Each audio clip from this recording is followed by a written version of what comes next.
Welcome to Rick's Europe. My name is Peter Kleppe, and today we will discuss Trump's trade war with Phil Thompson. Phil is with the American think tank Property Rights Alliance. So, welcome, Phil. Good afternoon, Peter. Happy to be here.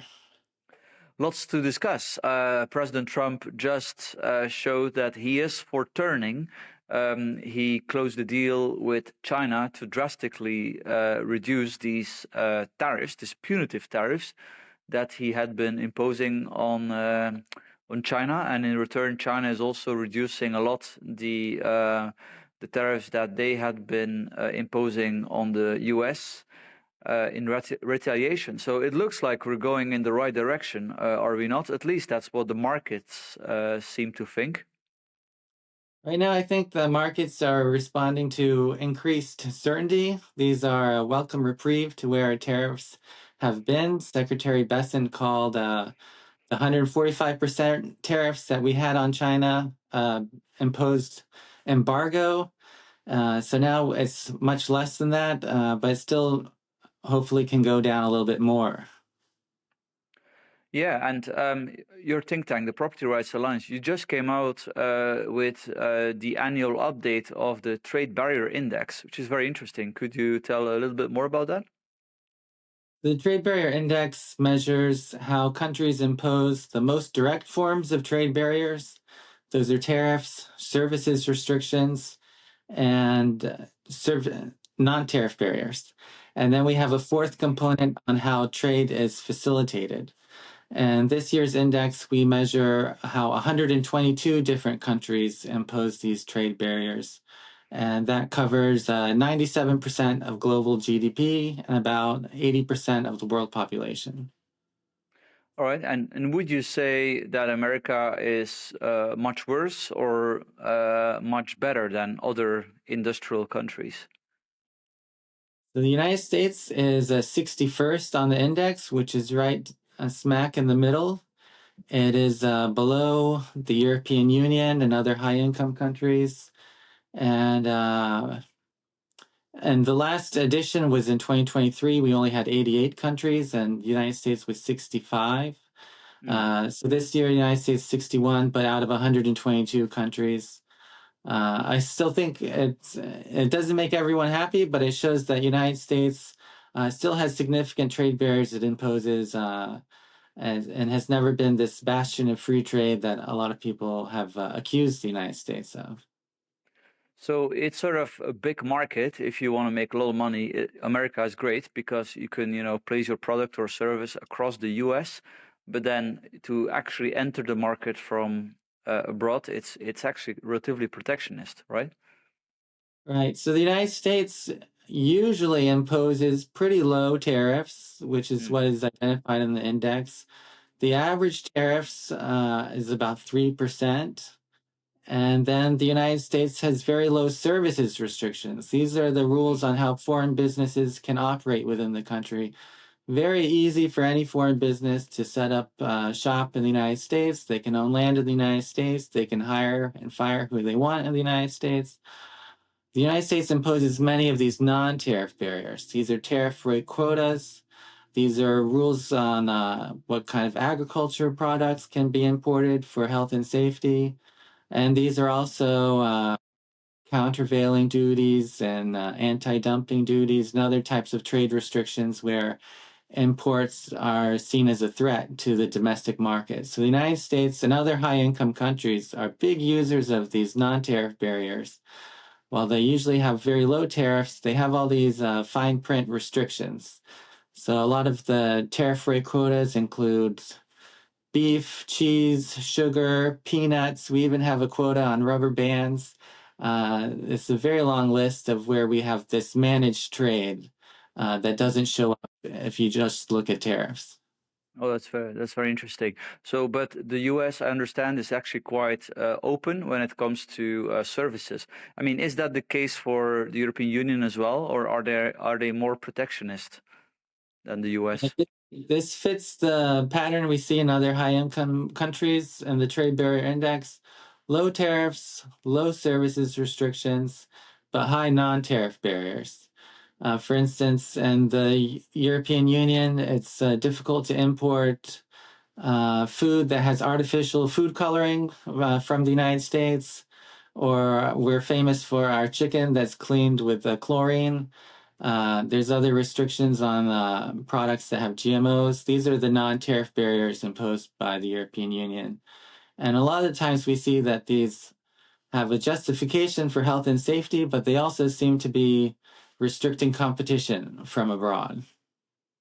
Well, one of the interesting developments is that the Trump administration is sort of pushing the European Union to do something about its non-tariff barriers, and I was struck how the USTR, so the U.S. Trade Department, was not just attacking the new climate tariff, which is a tariff barrier of the EU, but also the deforestation directive. So I've been following this a bit, and originally it was like Malaysia, Indonesia, they were angry about the European Union's deforestation rules, which are basically imposing tons and tons of bureaucracy on companies wanting to import certain products from abroad, and especially specifically Malaysia was very annoyed by that because they had been making a lot of progress when it comes to reducing deforestation, and then the EU says, well, we don't care about that. We don't want to recognize your standards, as opposed to the UK, for example.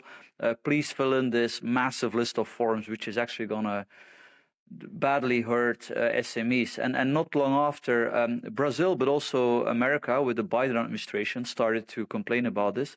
And now it's interesting that this has become, let's say, a focal point for USTR. They're tweeting about this. I mean, could we see, you think, Trump doubling down on this, saying, look, sorry, guys, you have to scrap a list of regulations, including this particular one? Well, it's great to see non-tariff barriers kind of take center stage in these trade negotiations. Unfortunately, half the time when we hear the United States talk about it, they mention other things that aren't really non-tariff barriers, like the trade deficit or Europe imposing a VAT, while at the same time the United States has a sales tax. So these cancel each other out. In terms of the Europeans' insistence on these climate measures, we have a couple case studies that go along with the Trade Barrier Index that mention how in the Trade Barrier Index, we give countries good points for the number of trade negotiations they have ongoing and how many trade agreements they have sealed. And the United States, the European Union does really well here. They have the most free trade agreements. But they've kind of hit a plateau because of these insistence on these extra measures that go beyond the normal scope of tariffs and health and safety regulations. And this plateau we can see with the Mercosur negotiations that can't get finished with Latin America. And like you mentioned, with Indonesia and other countries where these negotiations, they keep going, and there doesn't seem to be something that can satisfy the whole European Union. Like you said, Indonesia has regulations of their own where they can certify that lumber is logged legally. But the European Union doesn't seem to want to accept that process. They want to impose their own process. I should say that I was just in Indonesia where we released the index and traveled to Thailand and Malaysia. And these countries in East Asia, including Vietnam, they're all at the end of the index. So they have the most tariff barriers. They have a lot of services restrictions. So it's impossible for a foreign company to do logging, for instance, in Indonesia. But they all have a kind of a central investment bureau that can facilitate trade with foreign businesses. So they make these special exceptions. If you go through their investment process, they can cut all the red tape. But when countries reduce these trade barriers, it's something that you don't have to go through individual agreements with different companies. All companies can kind of join in, like in the European Union or in the United States, to set up shop without having to go through government bureaucracy to make exceptions for them. And maybe to sum up, it's interesting that you mentioned that of course across the world, both in the group of emerging economies, but also in the group of already emerged economies like the European Union, Japan, we can spot a lot of protectionism. And maybe could there be a silver lining to the trade war launched by Trump? Because if I look at the European Commission, they have been restarting trade talks with Malaysia, but also with India. The fact that the Trump administration is complaining about non-tariff barriers may perhaps do some good in both sides ending up slashing these non-tariff barriers, while at the same time, and maybe this super optimistic, will end up in a situation where, after all the drama, the tariffs will be more or less at the same level as before April the 2nd. I mean, is that a remotely realistic outcome, or is it way too optimistic? So a lot of countries, the United States, but also the European Union included, have been concerned about their supply chains being really localized in China.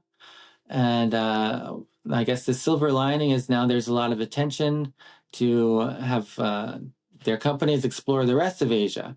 And it's a very exciting time in Southeast Asia as companies look for where they can diversify their supply chains, and they're moving to Thailand, they're moving to China, they're moving to Indonesia. And it's a wake-up call for those countries to say, hey, we can be part of this global supply system, and exposing weaknesses in and what trade barriers they have. And perhaps there can be a silver lining there where the economy we can see growing and have more diverse supply chains, which is something that's helpful when there is a crisis like COVID. You don't have to rely just on suppliers in one country. If you lower those trade barriers, you can have suppliers in 10 different countries for masks or pharmaceuticals. It's hard to believe if that the tariffs where they are at the recent deals that have been announced with the UK and with China, that those can be something that remain, and we have a growing economy in the United States. As I said, the U.S. Usual tariff rate is about 3%. Even if it stays at 10% with the UK or 40% with China, that's still something that the market hasn't really priced in into the long-term recipe for growth. So I hope this is still a pause, represents a pause, and can be a stepping stone for something more, where these things like non-tariff barriers can be addressed more concretely. All right, let's definitely hope so. Thank you very much, Phil Thompson, and thanks to our viewers for watching Rick's Europe.